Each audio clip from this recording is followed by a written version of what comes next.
May nagtanong nga pala sa atin kung pwedeng magpalit ng brake pad na hindi na tinatanggal yung caliper, bracket caliper. So susubukan natin kasi ito pag tinanggal mo hindi mo pwedeng iangat ng ganun katulad ng mga kotse na magtatanggal ka ng gulong tapos iangat mo lang yung caliper. Dito kasi nung nagtanggal tayo at nagpalit tayo, tinanggal natin sa bracket itong dalawang allen na to na Starship. Pero yung tinanong sa atin na pwede daw ba iangat yung caliper at palitan ng brake pad, try natin.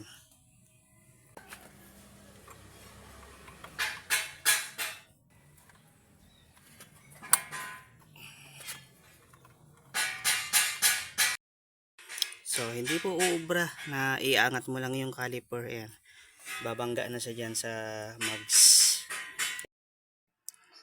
Sinubukan ko rin tagalin tong 12mm na bolt. Ayan o, sabit pa din yung caliper dito sa kanyang mags. Kaya kailangan mo talagang tanggalin kasama yung bracket para mailabas, dahil hindi mo rin mahuhugot ito dahil nakabangga naman din sa kanyang, ayan o, hindi mo matatanggal yung pad dahil babangga sa caliper. Ganoon din sa kabila, hindi mo matatanggal yung pad dyan. Ayan o, dahil nakabangga sa bracket.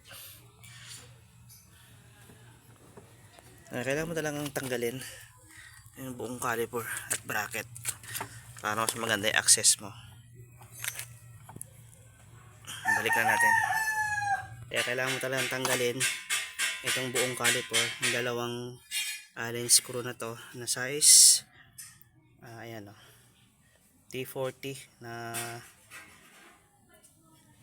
kailangan mo talagang tanggalin. So tanggalin ko na rin para makita ko yung brake pad gaano pa kakapal.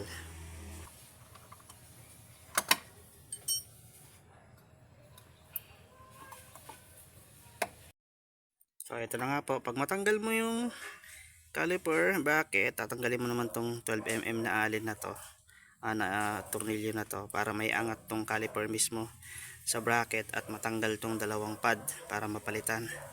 So makapal pa naman yung pad natin. Ayan, linisin lang natin tapos ibalik. Okay, sana sir nasagot ko yung tanong mo.